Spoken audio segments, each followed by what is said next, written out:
the left-hand side of the shelf. I don't know. Like the water next to your knees. I'm like, do I have water next to my knees? Frank, you've been on the podcast before. I have. So same thing goes. If you need to redact something, take a pause. If you're saying something and you want to say it over, just pause and I'll cut it and roll into it. This is an explicit podcast, so you can cuss on the podcast if you wish to do so. And that's pretty much it. What I would like to touch on, I was wanting to link up with you before the podcast. Some of the stuff that we'll talk to you about what you got going on with Cobalt. Of course, your new stuff coming out.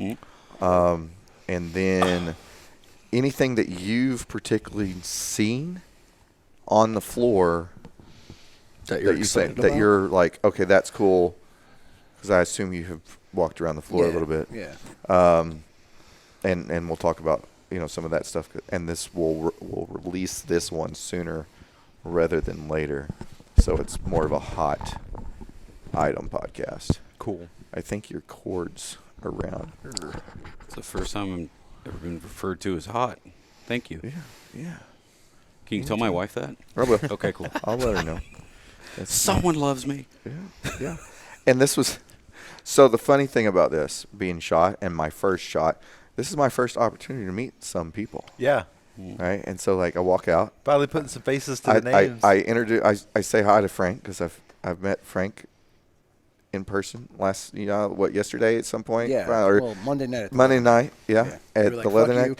And then Gabe stands up and introduces me because I wasn't tracking you were coming. You're like, I'm Gabe, and you smile great big at me. I'm like, okay. Who's this weirdo? Why is he smiling at Sir, me? you can leave the food there. Tips on the table. It's literally somebody I've talked to for years at this point now on the phone, and that's what's cool about SHOT. Is this really your first SHOT show? Yeah, this is really my first SHOT show. The first thing I'm thinking of is Billy Madison when he tells a kid, "Stay young as long as when he's shaking his Don't face. grow up. He's like, the kid's like, oh.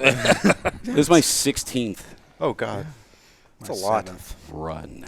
how many have you gone to? This is number 7. One of my first ones was the last one in Orlando. Yeah, that was before my When time. a young Chris Costa had just unveiled the Masada. Oh, wow. Wow. Yeah, I'm old. Chris, could you turn myself up in my head a little bit? Okay. You could turn mine up a little bit. I'm kind of deaf. It's actually, there we go. That's perfect. Yeah. There's a fine blend of too much volume here, and then you can hear the whole podcast. And so if you're listening to it in the car, you're like, who the fuck's behind me? Yeah. Who's the breather? Yeah. And then anyway, it's a hard thing, but we've got that 16 We're ready. SHOT shows. Mm-hmm. That's a lot. A lot of scars. Yeah. Usually, so since I worked for Ike, there's been opportunities for me in the past to come when I was writing for Recoil, and that didn't work out. And then working for Ike, it was always one of those things like, hey, it's really inconvenient for me to travel. I'll just stay back and make sure everything runs right. And this year he's like, can you please come?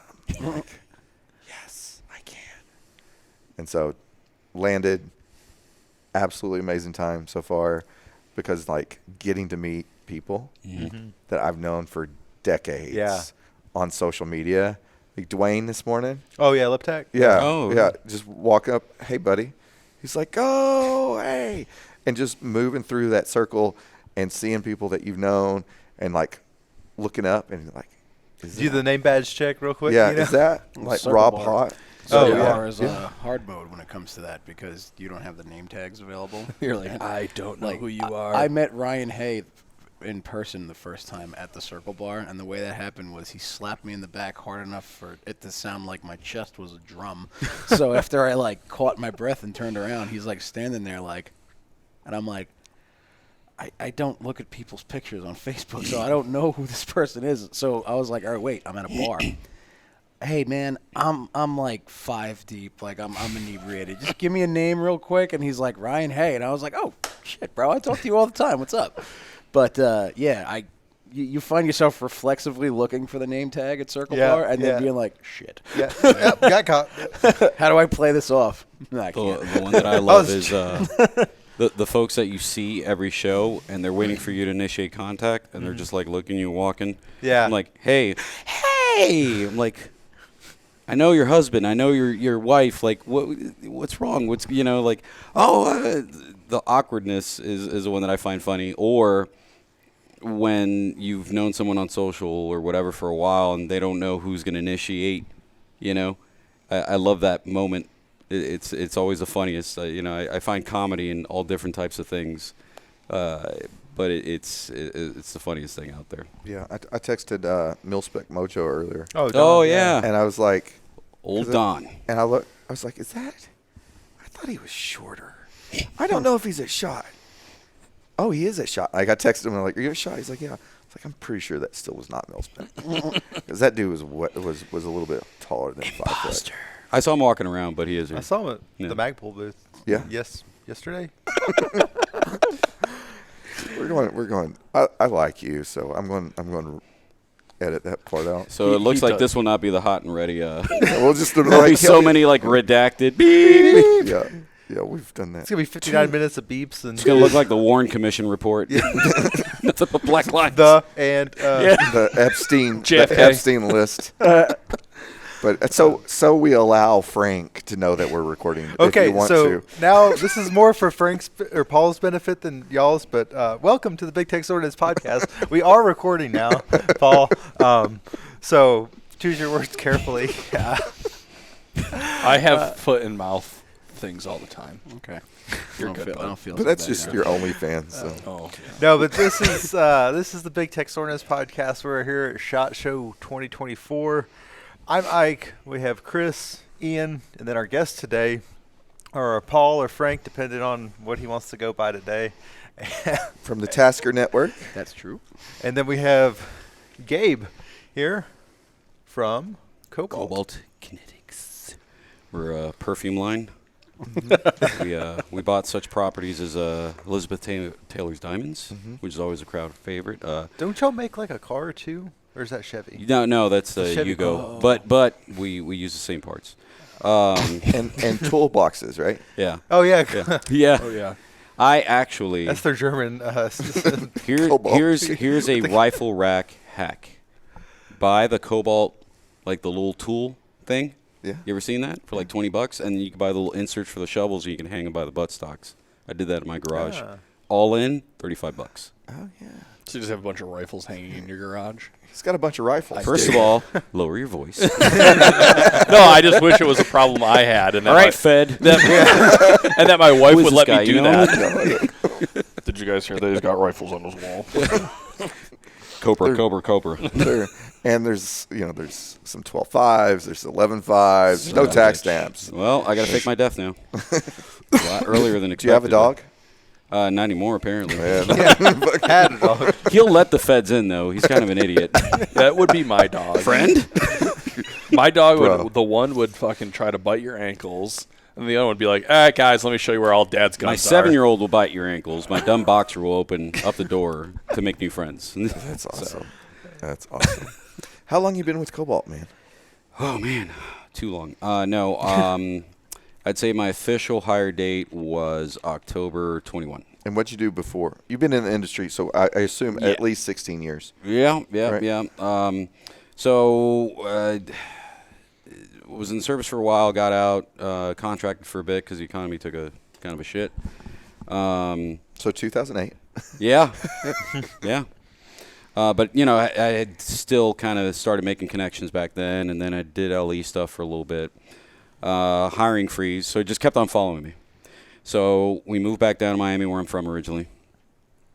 And what was my hobby became my main thing, at least to kind of hustle until things opened up. And it led me to the doors of Taurus. I want to say I was the first gunsmith they actually hired off the street, because they used to kind of like, you had to be in production and stuff like that. And then from there was internal promotions. Within 6 months of being there, I applied for trainer technical rider position, which is more of a corporate trainer position. Then I was training all the gunsmiths and customer service folks, and overseeing the secondary inspection that we were doing at the time to make sure that quality was what Brazil said it was. And then I became the first product manager for the company. That's when a wonderful, wonderful CEO by the name of Mark Kresser was the CEO there. He was, I want to say he was the one, had he been given the opportunity to really turn the tide for Taurus. Brett is doing an amazing job right now, but I'd like to think that Mark played a big role because he used to hold the Brazilians accountable. They were kind of using us as a distributor at the time. They would send whatever product, and then we can't send it back. After that, I started my own marketing company, and there's a lubricant brand by the name of Breakthrough Clean. Eric Navarro, the owner of the company, had started that for about 6 months. I had met him when I was at Taurus, and then I'm like, hey, can we do something? And then we blew up the brand. He just sold it to Allen Company for millions. Oh, wow. Yeah, so Good for him. Point of pride. Yeah. And we worked on the Bass Pro program together, and I kind of, untethered, learned the ropes, ins and outs of the industry. And then there's a company by the name of Roscoe Manufacturing that I started back in 2017 when I met the owner, Mike D'Angelo Jr., and did some pretty cool stuff there. And that's how I met Aaron when he bought Cobalt, and now I'm here. So I've kind of become, it's a niche thing, but I've kind of become the rebrand guy or the fixer, because I've also done consulting on the back end for different companies. I've been blessed that people somewhat take me seriously, and here we are.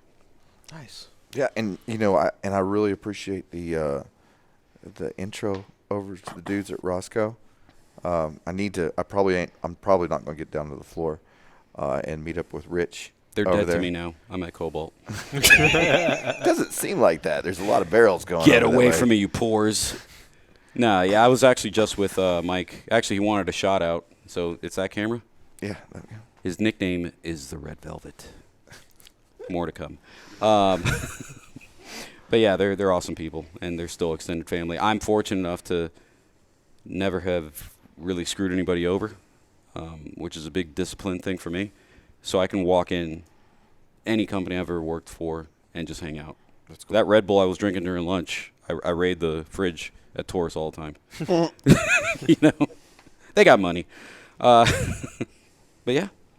That's cool. Yeah. Paul, what about you? Give us what are you doing with Tasker? How'd you start that? So back in, 2024, so almost 3 years ago. It was February 2021. I purchased lightfighter.net, which is kind of like the source for a lot of people we follow and look up to and respect back before social media came into being as it is now, and forums were still the thing. Lightfighter was probably the highest regarded. Pat Rogers held court there. A lot of Chuck was a big thing there. So when the 2020 election went down, and in January 2021, social media went like on a hyperactive silencing of the 2A crowds. Like groups were getting deleted out of nowhere. People, like I couldn't use... That sounds familiar right now. 2024. Yeah. So I could not post, comment, click like on anything for like a week. Someone thought Tactics and Applications got deleted, which is like the Facebook side of Tasker. You guys are all in it. You're familiar with it. So, I remember Landfair was like, hey, do you want me to make like a Tactics and Applications section on the primary and secondary forum? And I was like, that's extremely generous of you. But by that point, I was already in negotiations to buy Lightfighter, so I kind of had to stay mum about it. And the reason we did that was so, like, if social media became so hostile to our industry, we had a fallback point beyond the auspices of basically Meta. Because if you're seeing it on Facebook and Instagram the most, now that Elon bought Twitter and turned it into X, it's a little bit more free, but it's a whole different format or whatever. So, between Lightfighter and Tactics and Applications both being like a vetted, like you can't just come in, like we check you at the door to make sure you're not a shithead, basically. But there is a lot of high quality discussion that goes on in both of those places, and I didn't want to necessarily deprive everybody else that didn't know we existed of that quality information. So Tasker is basically like a broadcast point to harvest from that discussion what becomes the content that I write in my articles and stuff like that, or the stuff you see me posting on Instagram. And on the back end, I've like accidentally in small bits and pieces here and there found myself doing like consulting and stuff like that too, which I don't really like put out there, but it's a fun part of like being involved in the industry when people hit you up and they're like, hey, like Gabriel did this with when Cobalt was getting ready to go into their 308 sized rifle stuff. He's like, hey man, I wanted to talk to you because I know you know your way around like large frame architecture ARs, because back in like May 2020 I wanted to do a 308 version of the Blood Diamond gun because I realized there's no like XM177 in 308, so I want to do it. And it was a whole learning experience between the different like receiver patterns and thread pitches and so on and so forth. So I wrote a piece about that really went into the weeds, because a pet peeve of mine is when people categorically refer to any large frame AR as AR-10. Like AR-15 has a standard spec across the industry. So there's your AR-15s of various manufacture, but really the only AR-10 is what Armalite puts out, because there's differences to their receiver specs and stuff from a Knights SR-25 or a DPMS whatever, or an LWRC Reaper. There's really no standard spec. So figuring out how to navigate, like I will say AR-308 instead, because that's a little bit more broad. So coming off of that, he's like, hey, we'd like your input. We're developing this, you know, we're starting to look into 308 stuff. And it was kind of a cool, like I was like beside myself. Like I was very humbled. That was very cool of you, by the way. But I was like, you want my input on something you're going to sell and pay your employees with the money you make off of it? All right, yeah, that's cool. I'd be happy to help. So we talked for a while, and he took notes. And, I mean, how far along are you with that now? Like, whatever happened with that? Because I know there was like a pause. Can we even talk about it? So Surprise! We covered that before we went live. all right, let's start this again. What? Take 3. So, No, Mike, if he would roll it back in the Welcome to to the No, we can for sure talk about it. Cobalt used to have one. So I will say this, and I'm going to throw it right back to you. We took a lot of the old products off the SKUs and everything else, because I'll be the first one to say it, and a lot of people are very kind when they mention the previous call. Oh, yeah, I'm like, it was a gas station boner pill of a rifle, okay? Hey, there's nothing wrong with those. Look, Do they work? whatever, I don't know. We should ask whatever the Jays. happens at the Flying J is between you and the Flying J, okay? But it was the Von Dutch trucker hat of ARs. So they had to go. So part of the conversation was that we have taken notes. The design is there. We're calling it the XL platform, to your credit. I'm 100% on board with his terminology, the way he sees it, even the article about GPR and everything else. That's actually how we see things. But that one has to fill a purpose for a contract somewhere else first, and then, you know, we can greenlight production here in the States. But yeah, there is some cool stuff coming on that end.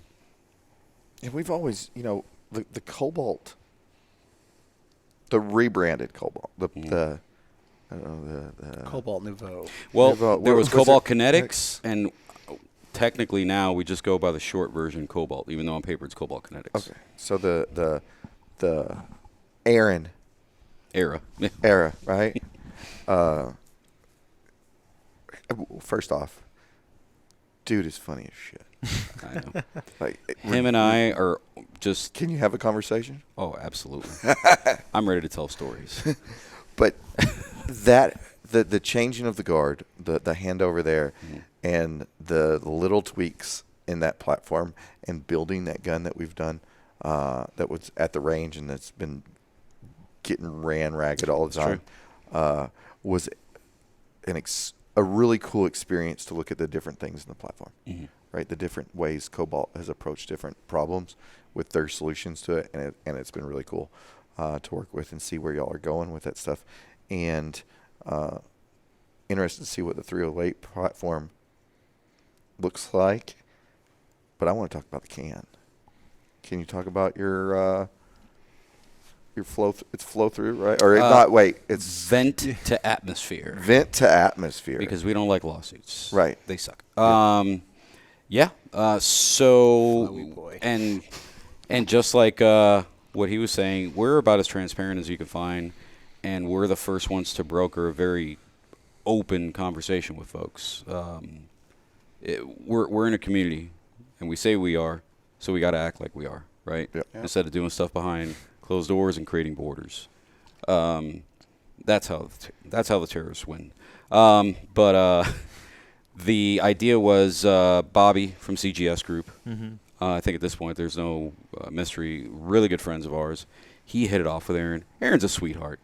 Yeah. What a mensch, right? He's hard to not like.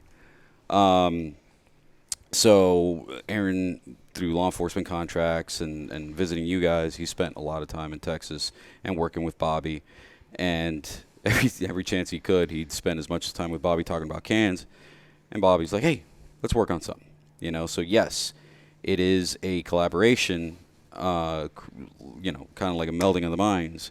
And I guess that's where the confusions come from. It's not just a rebranded CGS product. So the idea was create something that not just works within the ecosystem of our, family of products, Right. but also, just like every accessory that we've created, enhances or works very well with something else that's already existing. Because the whole thing about it and our whole design language is do not pass the burden on to the consumer. What does that mean? Products that work perfectly because we try and design a rifle or a firearm that is intended for a certain performance factor, right? So we try and fix a lot of the things that we see that may not be the way to go with other ones. Mm-hmm. And then those same products, hey, can enhance something else. So that's how the can went. And it's and maybe you can insert footage here. But it's a 3D printed titanium can. Laser powder bedded fusion is the method used for that. 50,000 plus round life expectancy. Full auto rated, vent to atmosphere. We have two versions, a direct thread for 1/2x28 threads, Okay. and a QD version that uses the CGS Group SCI 6 pattern. And obviously we've created one under the RCB, Reduced Concussive Brake family. Both of them have a 6mm bore. Now, they are originally designed for 5.56 and possibly 6 arc, but and for those of you that actually track the company, you notice that the folks that we surround ourselves with, everyone brings something to the table, right?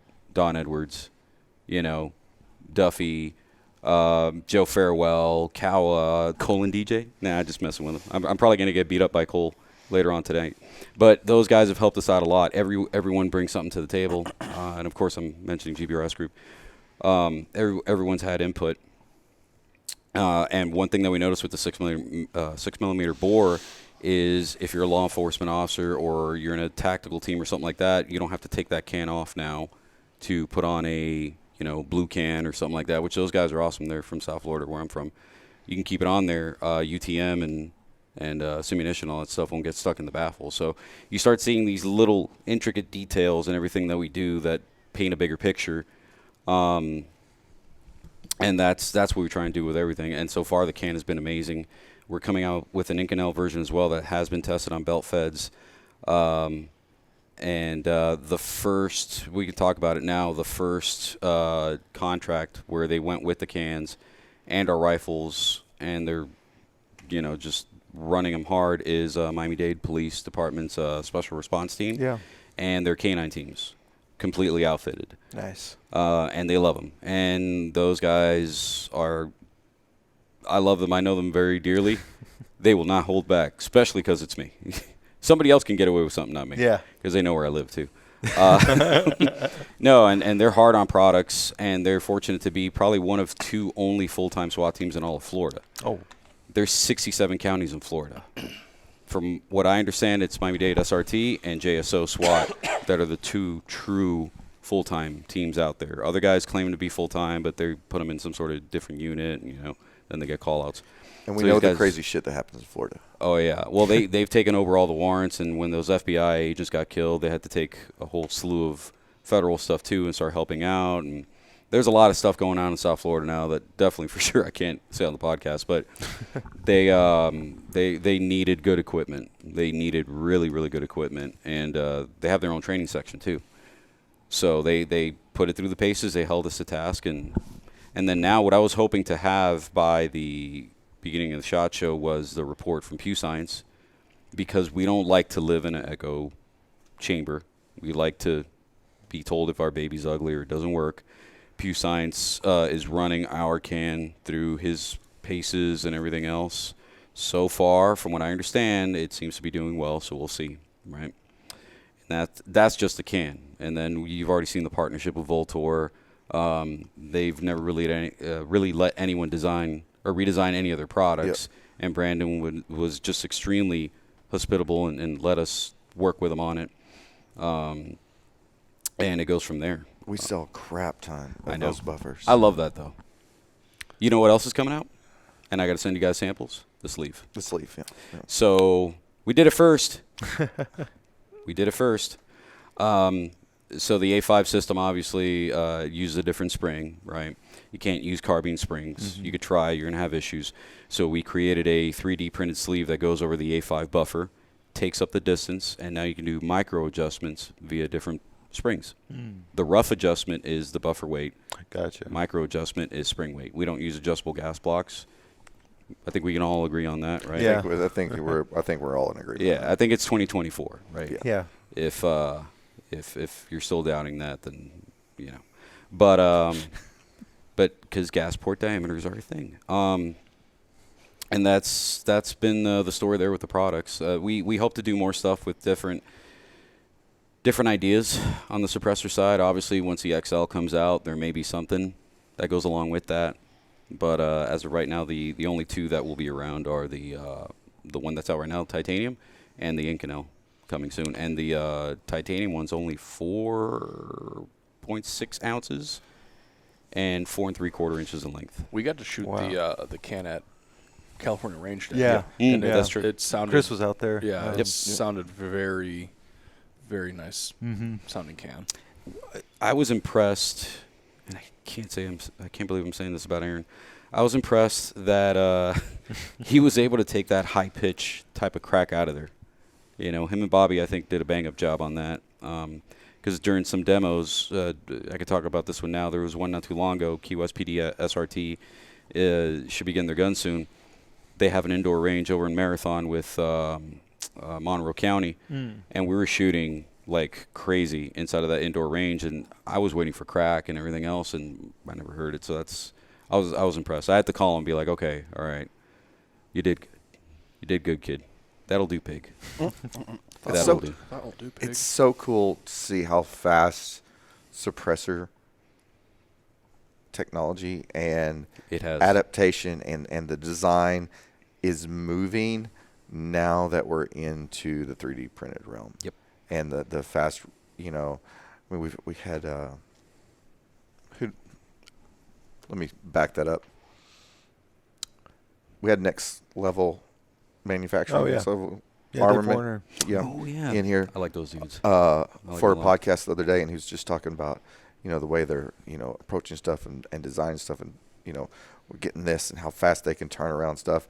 And, you know, you're like 4 iterations into stuff just because you're rapid prototyping with plastic or whatever it is, and now you've got all those design features. Now we're getting stuff out so fast, and it's really cool to see in the parts community and in the building community what we can get as fast as we can at the level and the quality we can. Because you can take a bunch of the recently produced cans, and bro, it's hard to be like, oh, that one's the best.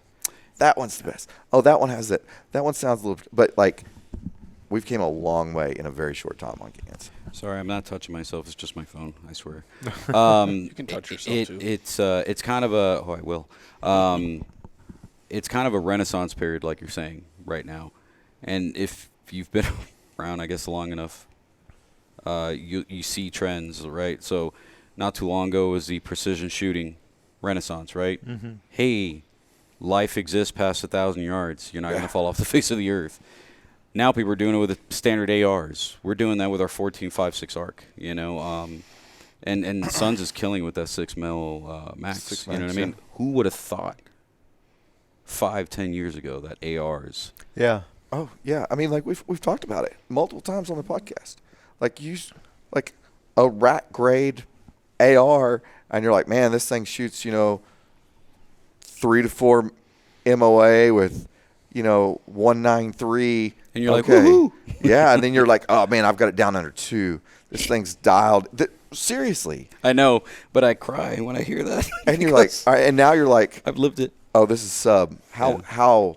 Now we're getting down like, okay, this is That's allowed us to put an MOA guarantee even on our 7.5, 5.56. Yeah. And people have called us out on it, and we've proven it. And it's just not just the way we've designed our products, but also our vendors, holding themselves to a higher standard and providing a better product. It's just – but what's interesting is, though, I still help out as many friends as I can in the industry.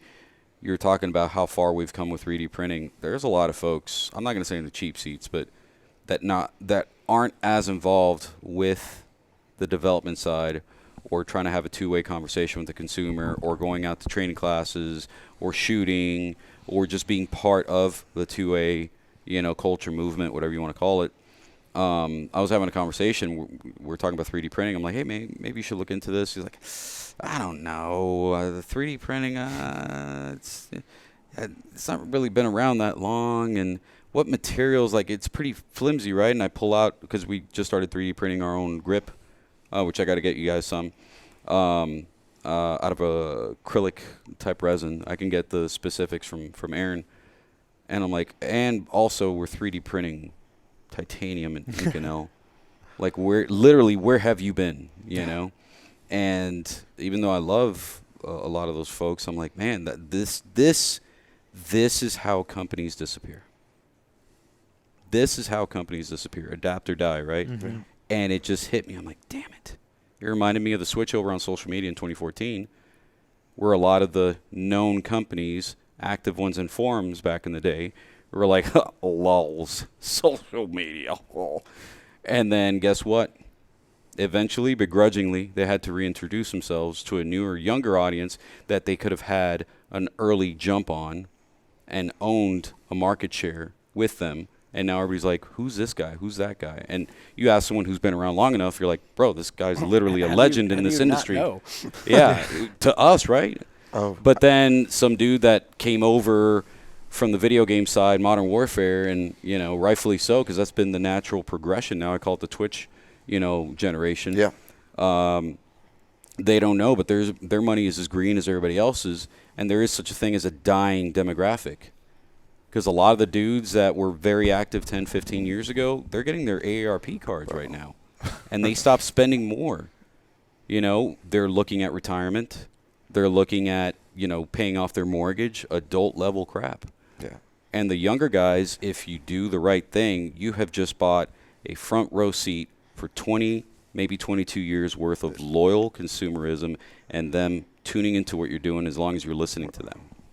It blows my mind. I would love to know how many holsters or how many cells T-Rex Arms got off of doing the Call of Duty gun series.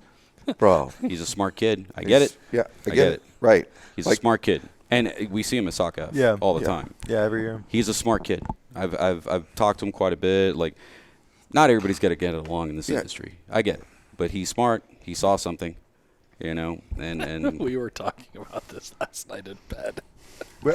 Together? As weird as that sounds, we have. Hold on. And take 4. And I've been Chris's jetpack the entire week. Take 5. We are roommates, and we were having a conversation. We have 2 queen beds, and this morning They requested a single. He's talking twin about bed. 1950s roommate, Ian. where your uncle is unmarried and he Right. has a roommate friend. Right. This morning, That's your Uncle Larry. I caused Ian to have a flashback I played Revelry to wake him up, and then threw a trash can across the room. He started crying. And he's like, "Oh my god, Yeah. what? Not again!" I've been up for all of like 3 minutes, and all of a sudden Chris comes out of the bathroom with fucking I can't say that word either. Because you're trying to block it out actively. Yeah, revelry.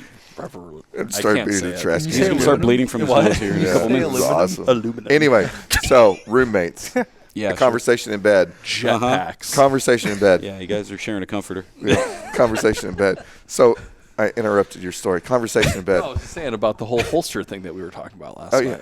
yeah. Yeah. You just get in there and you're like, all right, this is that. You know, how does that, lead into like, dude, my first holster, like, I don't even think it was a carry holster. Say Uncle Mike's. Say Uncle Mike's. No, I had a Serpa. I had a Black Hawk Serpa. I love Indies. Right? Yeah. or love getting it. I get also caught. like Despops. Right? And then I think my first concealed was a horrible comp tack. Horrible comp yeah, tack. I know what you're talking I don't even get into my first pistol. I got a worse choice. one. So you know the Springfield XDs? When they used to come with that little holster? Yes. Like that was like and like a membership to Front Sight. Yeah. So I actually used to carry a Springfield XD 45 in the factory supplied holster. I had my first pistol was an M&P 45. Nice. Yeah, that I bought. Guy, you got to get 45. Yeah, you know. because you got to go back in Two time, World Wars. kill their ancestors. Yeah. Yeah, it's however you get into this industry, and yet you're right, you don't have to all get along, but we need to promote everybody in a way that is positive when we can. Oh, yes. And I think that's a whole other meal and episode within itself, because I got some notes on that.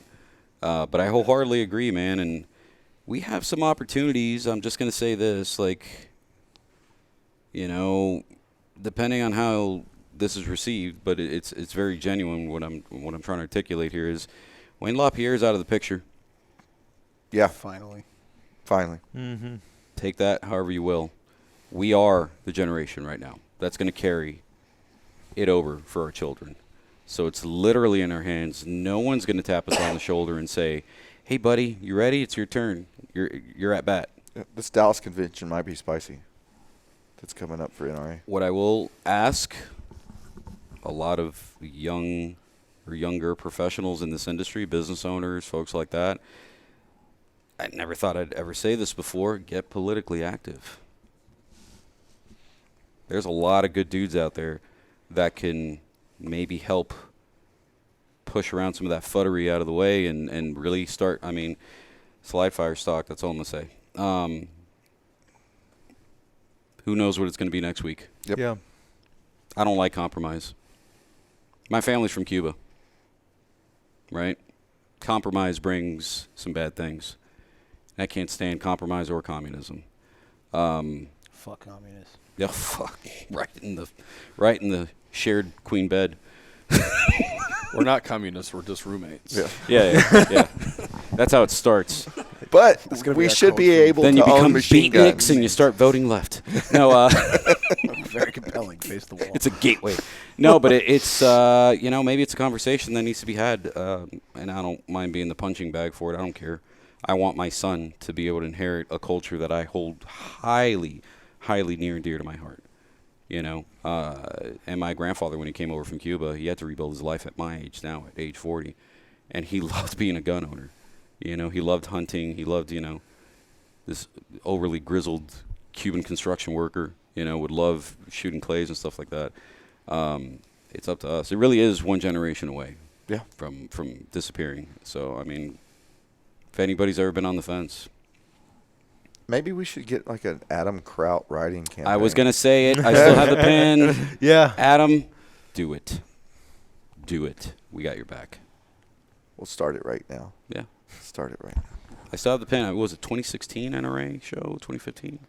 Oh, we were Kraut. talking about. We had him on the podcast It was a good episode. recently. He is, I think, one of the best options out there, period. Anybody else would have to be groomed and prepped and cleaned up. He's ready to go. Yeah. He's ready to go. Yeah, it'll be interesting how it all shakes out this year. Yeah. But back to pillow talk. You've been on the floor probably the most out of all of us in this room this year. Have you? What's So coming? it's- What's yeah. coming out? So it's Wednesday. Still a couple days left, but have you gotten everywhere? I started Tuesday on the small side. 'Cause Yeah. That's where most of my meetings were. It's just earlier in the day. So I knew, I was like, don't go into the big room until the meetings are over because then you will get lost. And, I mean, thankfully, like, the NSSF is pretty consistent with their floor plan, so most booths are in the same You at least have your like location. big landmark ones. Yeah, so like you could like look through 8 booths deep, like a mile across the room, and be like, I see Knight's Armament, so that means the door is like that way. But sometimes you get lost in You the got to do a sauce, and you're reverse like, azimuth just Yeah. to get out of there. I'm like, oh god. But I did make it to the big room later half of yesterday, and then all of today up until I got here. I was walking through. Cool things I've seen so far. And I'll post about this on Instagram. I took some pictures and stuff. I usually do like a SHOT Show recap article, like here's cool shit I saw. But while we're here, Eagle Industries, they seem to be back on their feet as like a, because I know in the past they were part of that Vista Outdoors conglomerate, and now they have like whereas in the past Vista had like a giant mega booth that had like a little tiny Eagle Industries section. I just happened to be walking past an Eagle Industries dedicated booth in like the medium section of the displays and stuff, like the LE tactical, like where OpsCore and Crime Precision and stuff is. And they have on display this year the RRV 2.0, which so the Rhodesian Recon vest, that's what RRV is. And I've got one of the OG Eagle RRVs in Ranger Green. And it's like my go-to, like, if I need everything that's on my plate carrier for whatever we're doing in whatever class or who knows, but I don't need my plates, that's the one I'll grab. So if you are familiar with, like, what's been coming out lately in the gear section of the industry with, like, Spiritus and all, like, the laser cut and, like, little tiny holes and, like, it's covered in Velcro, but so it's like a new RRV, but made with new manufacturing materials, processes, so on and so forth. So I like had a double take when I looked at it because I was like, that looks like an RRV, and then I saw like the mannequin on top said RRV 2.0, and I was like, stop. And I go over and I'm like, tell me, like, is this going to be commercially available, and can I get it in Ranger Green?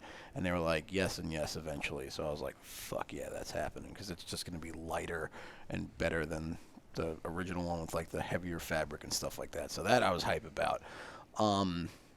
More broadly, this was another thing I talked to Gabe about when it came to the Cobalt guns, because back in the day when it was like old Cobalt with the like the Space Blaster looking rifles and shit like that, like one of the Gas other station boner pills.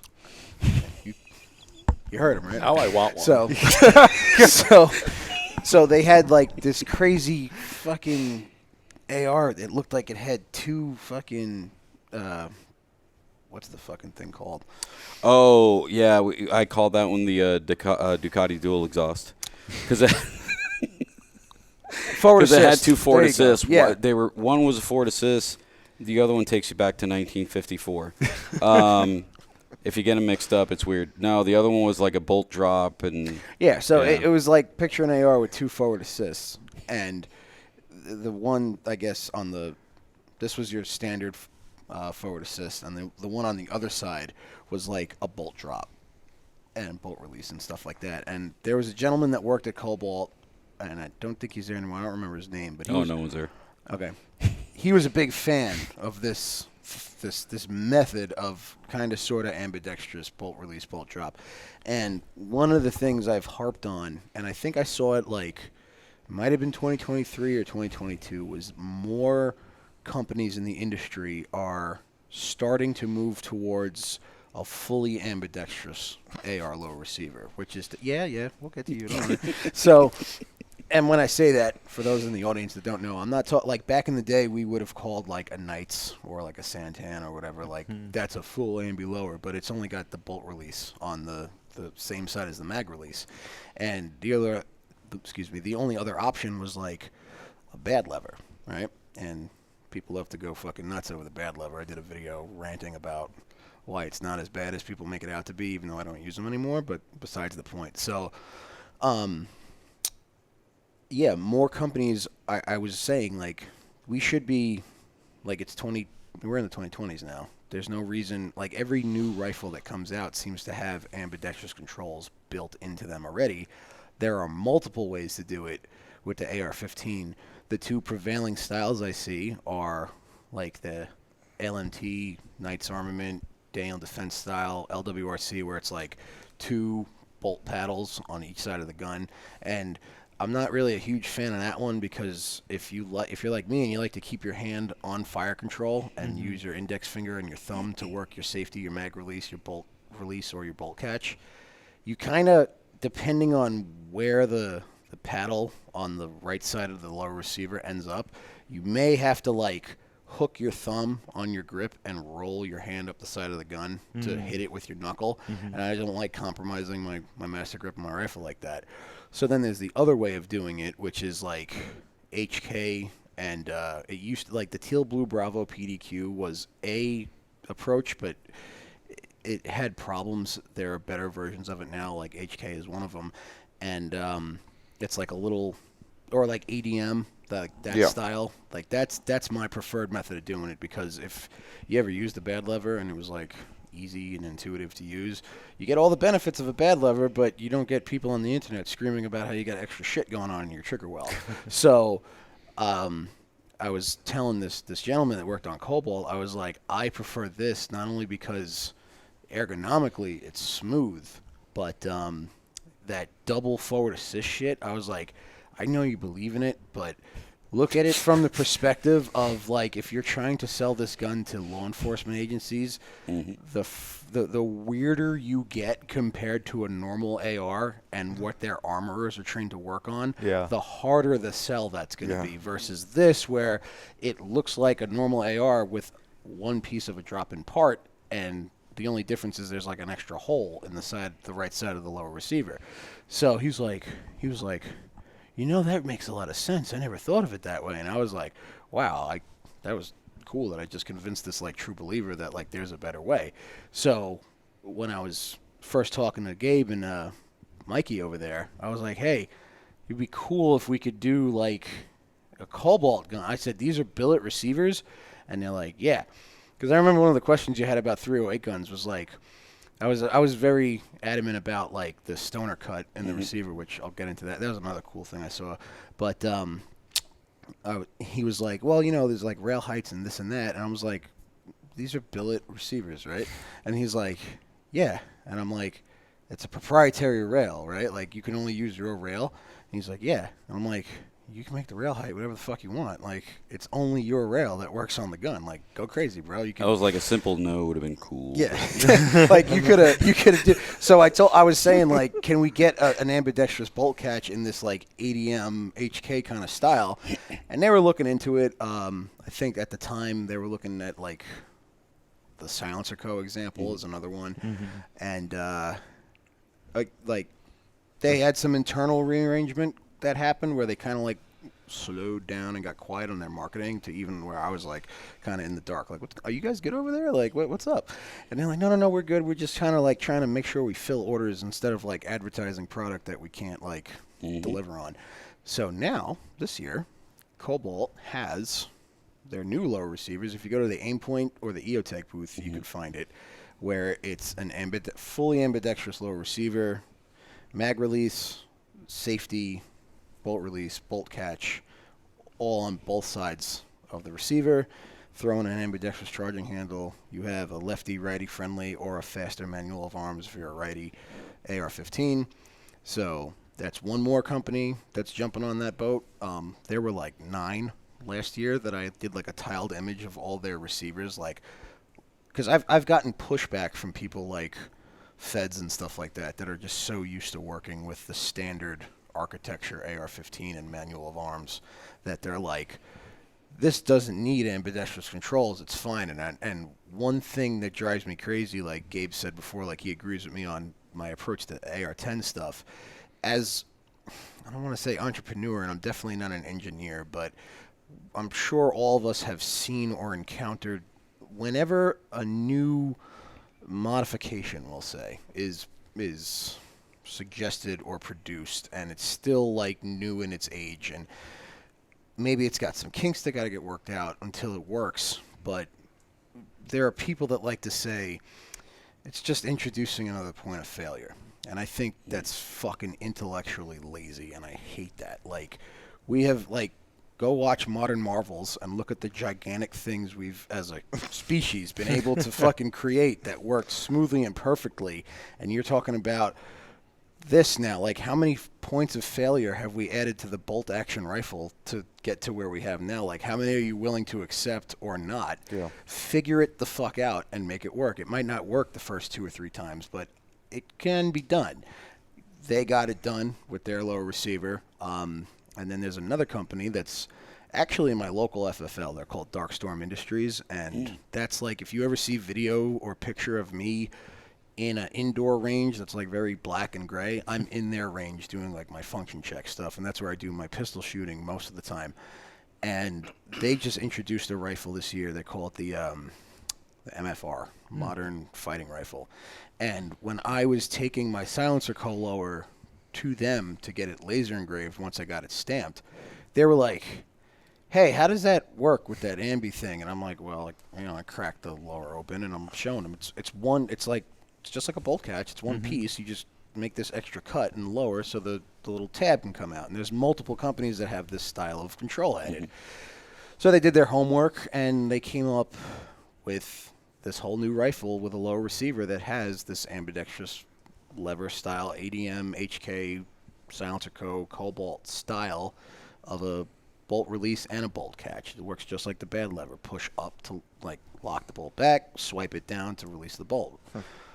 I like to see that the industry is stepping more in that direction, because between that and stuff like what Law Tactical did with the ARIC, right? Like, I haven't really paid too much attention to like the user feedback on that thing, but I have heard more good than bad in terms of complaints. And I know there's a bunch of different permutations in development and stuff like that, but like, I have one. I've just been so busy I haven't had the chance to shoot with it yet. But when I did my report on it, based on the interview that I did with them to get the information to substantiate everything I was going to write, I was like, you guys have basically added longevity to the AR platform well into the future. Like, against the backdrop of like the NGSW XM7 being such a big deal, it's like, bro, the AR is not going anywhere. Like, the stoner rifle is king. Long live the king. So that's one that's some cool. I'm sorry, what were you gonna say, Chris? Oh, you're good. I'm going. Once you wrapped on that. The only other thing that I was going to mention as far as like cool stuff I've seen so far, and I posted about this the other day. Like, I know you guys are familiar with this like evangelical zealot style rant that I do about stoner cut large frame receivers versus DPMS curve cut receivers. And I'm like a purist about it, and it's like I'm talking shit. It's for shits and giggles, but it's funny to see, because I don't have to mention brands or names or anything, and it's always like fucking turning on like a bug zapper lamp because of the people that are attracted into the comments section to defend like the DPMS curve cut guns that they have. Or like, what about my brand of gun that you didn't mention? I'm like, do the receivers have a stoner cut to them? Yes. Go with God. You're good. If a patch doesn't come out with him as Pope. So, Challenge Sons of Liberty accepted. Gunworks just did the new Cowan 308 12.5-inch barrel gun, and the way they did, like, it was so weird because like the day that they showed that video, we had a uniform member of service at work. He had some tachycardic heart thing that happened, so they would send one of us to go chill with him in the hospital per shift. So I was there for the midnight shift, and I'm looking out the bay windows across the river to New Jersey and just getting lost in my thoughts, and it just pops in my head like, imagine if Sons of Liberty Gunworks just like actually decided to convert from the DPMS Mark 10s to the stoner cut thing, and then like 12 hours later I'm just fucking around looking at Instagram, and the video starts like panning from the rear of the brace. So we're going from the back of the gun, and it's moving, and I'm like, hold up, back up. What did I just see? And I see the angular stoner cut in the receivers, and I was like, holy shit, like, finally, because I always felt bad because I'm tight with those guys. I love those guys over there. They do good shit. But their Mark 10s were the DPMS curve cut receivers, so it was kind of like, guys, I'm not trying to talk shit about you. I'll talk up your 5.56 guns forever. But none of your 308 guns are in stock anyway, so it doesn't even matter. Like, that's fine. Like, nobody could buy them anyway. It's all good, though. Because, like, Kyle would pop up in the comments and be like, the receiver patterns make no difference. Like, they work just as well. Then he, like, deletes his comments, and I'm like, come on, Kyle. I'm just joking, man. Don't take it seriously. But I'm definitely excited about their 308. Their new 308. That Sage Edition is going to be really cool. Yeah. It should do well for them on that platform. That their new rails for their L89s for their upsized rails for that broadsword. I think. The broadsword, when the ARCA, the non-ARCA, they're going to do some cool stuff with the 308 platform or the larger frame AR, as you call it. One of my favorite things and I want to hit this before we get done, is the new. It's not out yet. It's not available for purchase, but Modlite is teasing them. Is their new smaller head? Did you see it? That on a PL350 body is going to get you the lumens in the package and the candela in the package that you want. Super small. Did you see them? I haven't, but now I'm going to spend some money. That's awesome. So they've shrank. I don't know what the specs are on the. They're still working on the LEDs. They're still working on making sure that it all works out. But that is going to be. I mean, like we used to joke around and call it hip dick, right? You know, you put the big flashlight in your pocket, and the head's sitting there, so you get hip dick. I thought it was going to go in a different direction there. No, anyway, I've never. But that makes. I mean. The one you had today, we were messing with at the booth. You're like, dude, that's the perfect size flashlight. Yeah, it's so small. You can hold the. Ow. You okay there, bud? Yeah. You can hold the. Speaking of tachycardic episodes. Yeah, no, it was my back.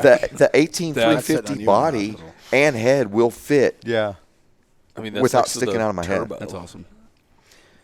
Somebody, I woke up to a bunch of messages from people that are like, "Hey, you're at SHOT Show. Can you figure that out?" And he's like, "It seems from other posts, it's like a CR123 or 18350 dual fuel." I also saw that. And For what? For Modlite? yeah, for this new Modlite thing. Yeah. He Well, sent me all a the picture of it. Modlite heads are now dual fuel. Okay, All right? standard. Standard dual fuel. Perfect. Right. All the handhelds are all multi-mode. Okay.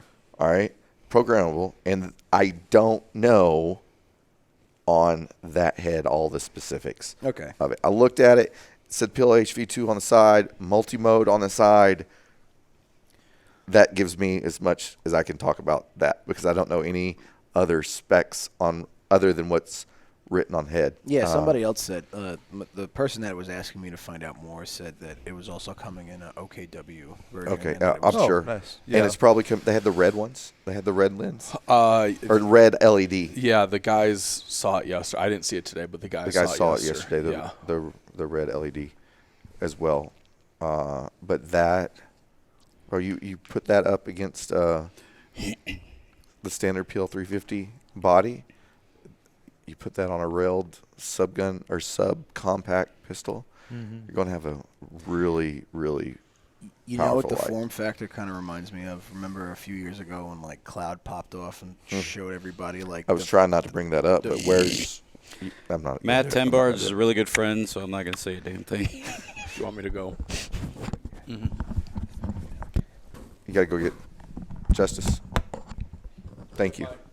Thank you. Thank you. Ian has been voted off the island. Ian's done. We had him. He was gone from the podcast for so long. We had him back for such a short amount of time. Leave that door cracked, please. Thank you. Thank God he was undressing me with his eyes the whole time. You saw that. Okay. What about you, Gabe? I mean, other than Cobalt stuff, right? What did you see? You see anything cool? Had the chance to see? I know you've been busy. Funny enough, we were talking about it during lunch. My old alma mater, Taurus, Man, and I know it's like picking on the fat kid in the jungle gym. I get it. I know Taurus's history.